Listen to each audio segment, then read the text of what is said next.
Tony Redmond. I'm from Houston, Texas, born in Houston, Texas. And so I'm from Columbus, Ohio, and I went to St. Francis University in Pennsylvania. I'm from Houston. I went to Conforce High School.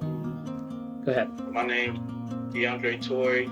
I'm from Miles Point, Mississippi, but I went to high school at Goshen High School. All right, I'm Zach Edwards. I went to the College of St. Scholastica. I finished my last year at St. Augustine University in Raleigh, North Carolina, but I'm kind of like a travel warrior. I've been in like 5 different schools, so I've been all over. Here's Jack Scott Brown. I'm from Council Bluffs, Iowa. I went to a small Catholic school called St. Albert. So tell us a little bit about yourself. I'm originally from Louisville, Georgia, like southwestern Georgia. Played high school football at Jefferson High School. My name is Cliff Benjamin Jr. I'm from Holly Hill, South Carolina. I attended Lake Mary High School, and I started punting when I was in the 12th grade. My full name is Jamarius Contra Davis Smith. From Marine, Mississippi. Born in 1997. Got recruited in high school by some colleges, but Louisiana Tech felt like home, you know.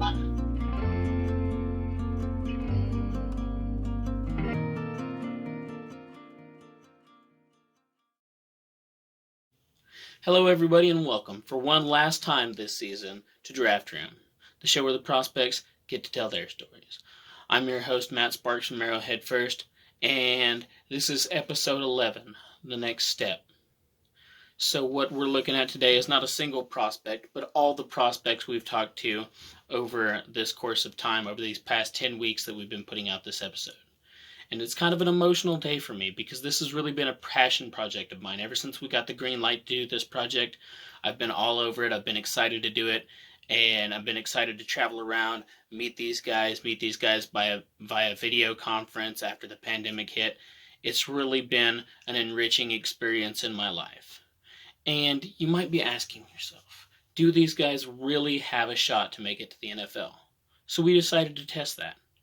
We got a real deal draft scout evaluator, a guy who evaluates prospects for our parent company NFL Fan Blitz. We brought him in. We didn't tell him what to say. We didn't script his answers. We didn't do anything except give him the film and the prospect guide and say, tell us what you think of these guys. So you're about to see his answers here in a second. Now, what you're about to see from Jeremy Collins, the draft analyst, is an unscripted response, and the only editing we did to the video was to cut out the little middle parts and put stats in on the sides. So, here we go. Let's go to that. I hope you guys have enjoyed this season because I have really enjoyed making it for y'all. Today we're going to break down some of these prospects in our final episode before the draft. So, let's talk about them a little bit. What'd you think of the class overall? Overall, I thought you interviewed a lot of good guys. There's a lot of under-the-radar talent there that I hope that we can help get a shot big time.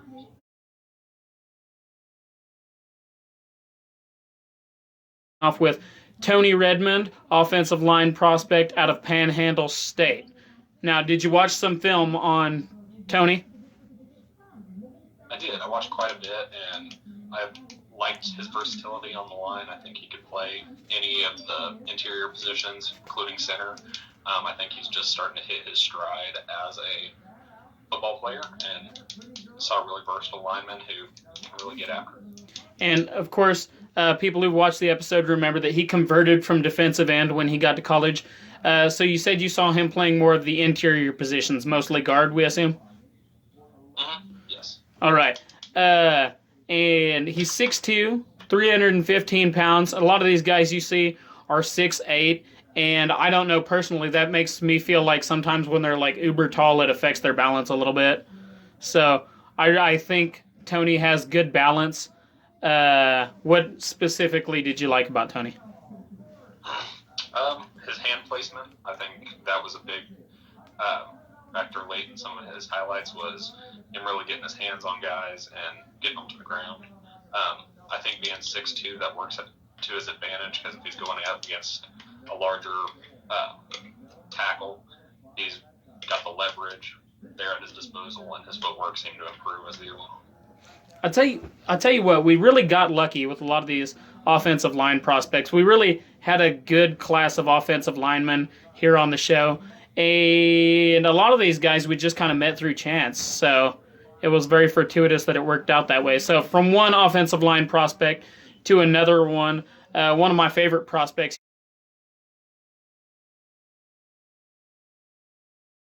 Christian Eubanks out of St. Francis. What'd you think of him? I liked him. I thought he had good long arms that he could really play either left or right tackle at the next level. He's got good size. He could even stand to put on a few more pounds to really solidify himself at left tackle position or right tackle. But seems extremely strong and moves well along the line. It's very mobile. I remember watching his highlights, and by the end of the play, he could be on the opposite side of the field from where he started, and that just blew my mind because I never think of offensive linemen being able to move like that.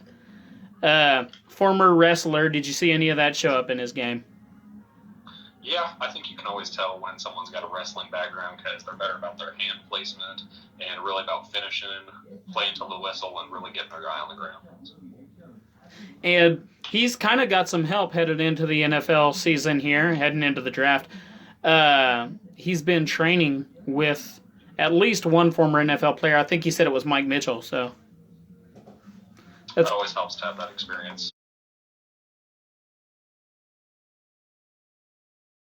Somebody you and I think both have seen play. It's Darren Primes from OPSU. Mm-hmm. Yeah, linebacker that flows really well. Seems like he's always flying around the ball. Tackles well. Can really cover as well as he plays the run. And I really liked what I saw from our hometown guy, Panhandle State. Now, did you see him play more in a zone type coverage, or did he ever line up man-to-man on anybody? I couldn't specifically say man-to-man, but I thought he played zone well, and then when it turned out to be a run, I thought he reacted well, had a good first step. Okay. And really flowed to the ball. Good reaction time. He seems really athletic. He estimated that at his pro day he would probably clock around a 4.5 in the 40. Is that something you saw when you were watching him play? Does he look like a 4.5 guy? I would say so, yeah. Ever been a 4.5. And like I said, he just moves really well sideline to sideline and finishes tackles. And I think that speed directly translates.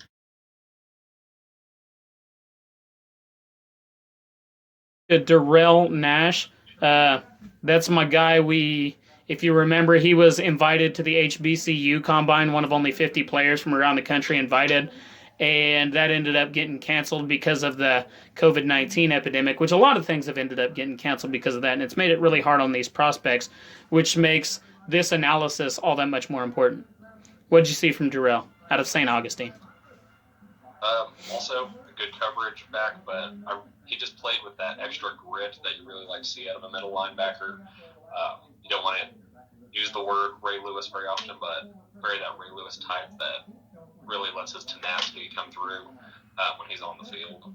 I think he could easily be a top 10 backer of this draft class, even if he were selected rounds 1 through 7. Really? That's high praise. Prospects. Heck yeah. He seems like he's got a high football IQ, right? He seems like he's always aware of where the play's headed. So, and that's why I like him. That's why I would say he's a top 10 backer this year, is because Kenneth Murray's arguably the 1-2 of middle linebackers, and I think just from watching the film that I saw on Durrell, IQ way higher than Kenneth Murray is this year. The ones that Kenneth Murray would let him run right by him, I think Nash would make that same spot.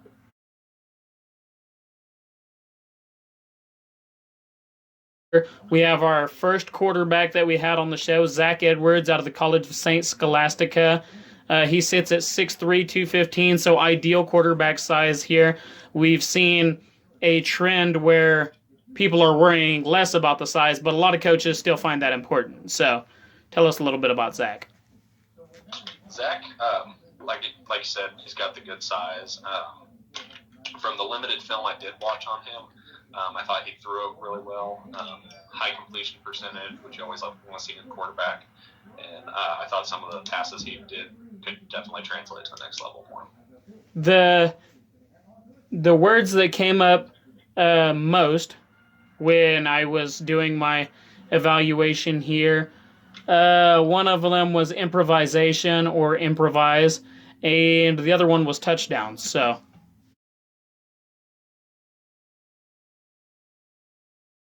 Deandre Torrey out of the University of North Texas, a running back. He had a bit of a down year in 2019, but he had a stellar year in 2018.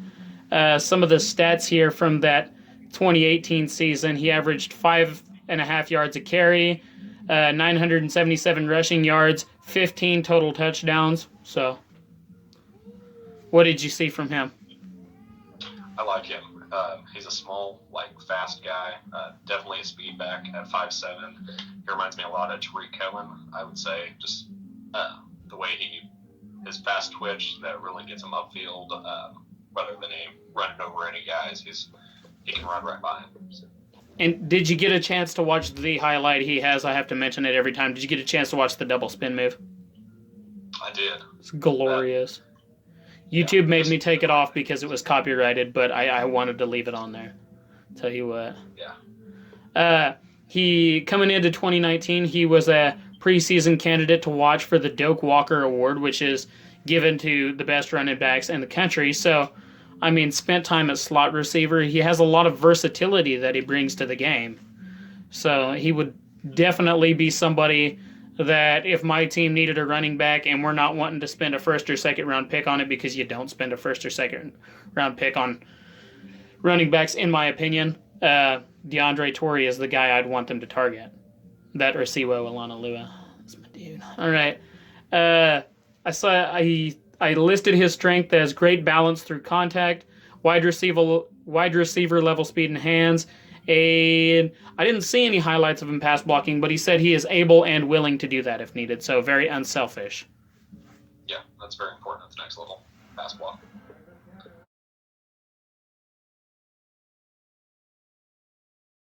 Out of the University of Northern Iowa, he's an offensive lineman. The first thing I want to say about Jackson is I watch him play and I see pictures of him. The man is huge. 6'4", 322, but he looks a lot taller than even 6'4". So tell us a little bit about what you saw from Jackson. I really liked what I saw from him. Anytime you see offensive lineman coming out of Iowa, you always expect that rough, corn-fed lineman, and that's just what you get with him. His pro fit, which we'll talk about a little later, I wanted him to the Ravens just because he reminds me a lot of that Marshall Yonda, Iowa, really gritty offensive lineman that you want to see at the next level. And I don't know if you saw this, but just from the highlights I watched and the highlights we had on our episode, every single highlight, if he wins coming off the line, his guy ends up pancaked on the ground. And that's just, that was insane to me because pancakes seem like a relatively rare thing, but this guy left and right, I tell you what. Real domination. So. All right. Very intriguing prospect.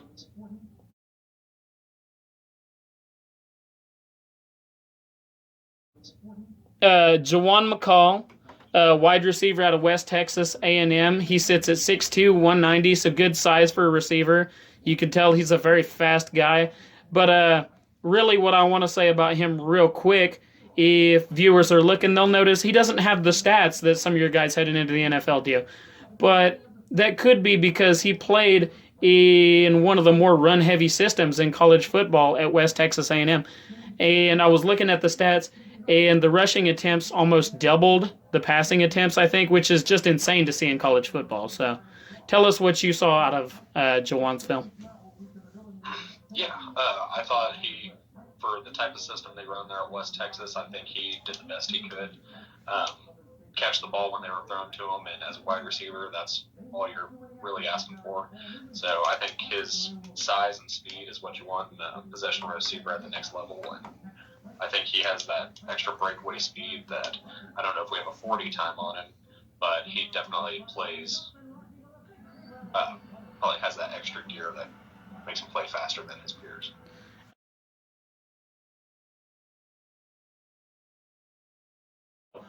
Next, we got Cliff Benjamin Jr. He was our first specialist on the show, and interviewing this guy, I can tell you he's special. He's not only a punter, an insanely athletic punter, but he's also a musician, so that's really cool. It's always nice when guys have something, on the side, or football on the side, or whatever that they're doing. So tell us a little bit about Cliff, out of South Carolina State. Yeah, it seems like he has all the leg you'd want in a punter at the next level. Can really flip the field with his leg, which that's all you're asking for in a punter generally. Doesn't help that he's also an outstanding athlete. I think you even sent me video of his fake punt that he had. I know, runs at 35, 45 yards for a first down. Yeah, exactly. So there's opportunities for that at the next level, but if you have an athletic punter, you can get. And I really liked what we saw. Imagine the confidence that he had to have inspired in himself from a coach to say, you know what, it's 4th and 20. Let's just do a fake punt. You want to do a fake punt? Yeah, that sounds great. Let's do that. That blew my mind that anybody would even consider that. But when you see him convert it, you're like, that coach is a genius, man. That man's Sean Payton.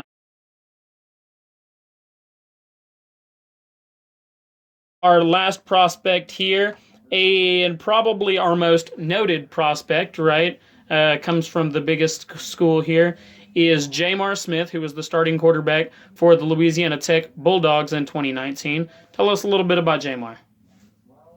Oh, probably my favorite prospect that you had on the show. Has all the arm you can want in the next level quarterback, but he can also game manage it. That last game against Miami, where they beat them 14-0. I mean, you're talking about BU Miami, and you beat them 14-0. Hats off to him, because not everyone gets to blank the U in what could be his last college football game.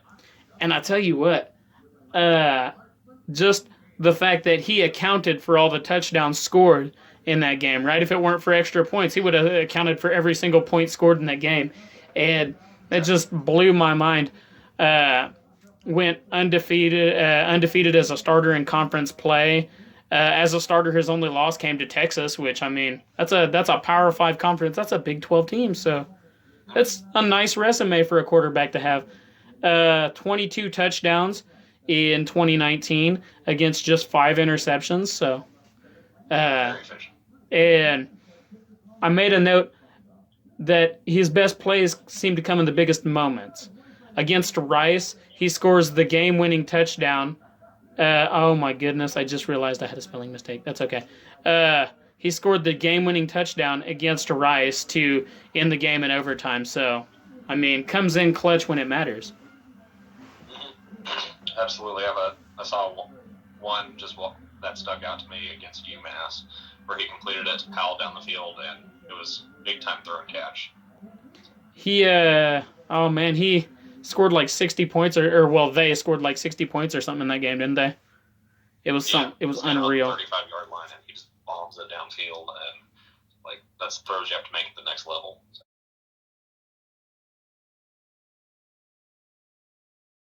All right, so real quick, let's talk about some team fits for some of these guys. Let's just go down through the list here. Tony Redmond, interior offensive lineman from Oklahoma Panhandle State. Where are we seeing him go?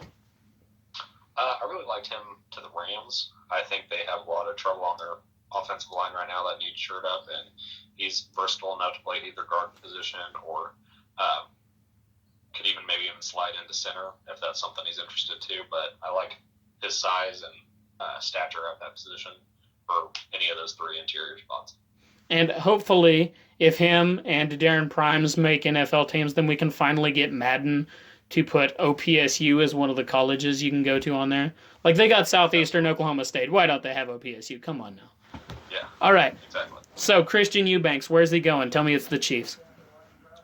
I like him to the Bengals. They're in need of a strong offensive line, too. I think he's capable of playing interior or has the length to play either of the tackle positions at a high level. All right. Headed to the Cincinnati Bengals. So I'm just going to jot that down real quick. We got the Rams and the Bengals so far. Okay. Darren Primes, linebacker out of Oklahoma Panhandle State. I liked him to the Packers. The Packers. I Nice. think they're really reshaping what they're doing to their linebacking core. They had Zadarius Smith last year, and I think he's capable of maybe playing that weak side linebacker or maybe even some edge rush if needed. If he goes there, he will have some of the best to learn from, right? Zadarius Smith, Preston Smith, Rashawn Gary. So, okay, what about Deandre Torrey, running back out of North Texas? Who needs a running back? Go ahead. I liked him to the Lions, actually. For whatever reason, Amir Abdullah didn't work out to them a couple years ago, and I think that Deandre Torrey is a similar style back that has like that next gear to get upfield. I think he'd be a good fit for the Lions. And keep in mind, a lot of these guys a few of these guys are D1 guys, right? And a few of them are FCS guys, and it's not that they don't have the talent, they just didn't get the exposure for whatever reason. Like, these guys have NFL talent. So let's move on and talk about Zach Edwards. Now, late round pick, undrafted free agent, probably not starting anywhere year one. So where do we think he goes? I can see him somewhere like the Rams, somewhere where they have like an established quarterback, similar mold like a Jared Goff. I think he would excel in like a play action style offense.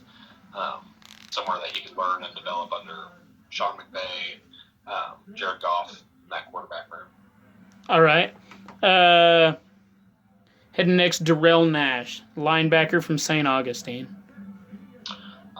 You might actually like this one. I have them mocked to the Chiefs. Yes. Just because of their need at interior linebacker. And like I said, he's just got that tenacity that you want, that can lead a team. And with that defense already having all the leaders like Honey Badger, Frank Clark, I think he's someone that could almost be plug and play day one. I tell you what, I would love that because Durrell would be competing right alongside Darius Harris, who's another late pick there, right? Darius Harris was an undrafted free agent. So I would love to bring him in and just let those two guys compete, let them rotate, sit Ben Neiman on the bench. That'll be fine with me. How about Jackson Scott Brown out of Northern Iowa? I'm not going to lie. I mocked him to the Ravens just because replacing Marshall Yonda, one of the great linemen ever to come out of Iowa, you put in someone from University of North Iowa who has that same like gritty toughness that you want in a lineman, and I think he could win that right guard spot and lead the Ravens to the Super Bowl, which I know that's where they're trying to go. It's really nice when you get to look at a guy, right, that isn't going to cost much in terms of draft compensation, and you say, man, I would really like that guy on my team. It makes it so much easier to study them, I tell you what. All right, let's move on to Juwan McCall, who plays about 2 hours away from our home here over at West Texas in Amarillo. What do you think about him? Where's he going? I liked him to the Falcons. I think ever since Sanu left the Patriots, that they've been down that possession-style receiver offsetting Julio Jones. So I think if he could get in there, he's already used to playing with a heavy run system, which the Falcons will do with Gurley. But they'll also be airing it out a lot, which I think he can slide into that number 2, number 3 receiver role really well. And it would be nice for him to be able to showcase a little bit with a few more targets his way, so that would be nice. Okay, Cliff Benjamin Jr. out of South Carolina State. What do you think at punter? I liked him to the Saints. I think they have a punter that is aging at this time and can get in there, get some experience maybe the offseason, and really develop under a punter that's been there, done that for a long time. Find some success down there. And the important thing to remember about punters is basically all punters, except like the Shane Lechlers of the world, end up being undrafted free agents. So Cliff is clearly not going to get worried if he doesn't get picked in the draft because he'll likely be getting that call after the draft.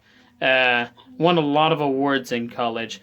All right, so our last one, probably our biggest one here, and maybe one of our most likely guys to get drafted, Jamar Smith out of Louisiana Tech. Where's he going? I really liked him to the Redskins. They're still back and forth on whether they're wanting to keep Haskins, but Jamar has all the arm that Haskins has. He can make those deep throws that you need, but he also has that velocity to get the ball out quick and also game manage a lot. But I think that Ron Rivera, having worked with Cam Newton, will also be able to use his athleticism in a unique way that he can find a lot of success in Washington, D.C. All right, there you have it. We have all our prospects. We've had them broken down, and we have all their team fits, right? So we're hoping every single one of these guys gets drafted. It might be a little unrealistic to expect, but we're going to hope for it anyways. And we thank you for coming on with us. This has been one of the most rewarding experiences that I've ever had, being able to get to talk to these guys on their journey to the NFL. Thank you for being with us, Jeremy. Absolutely. Happy to help.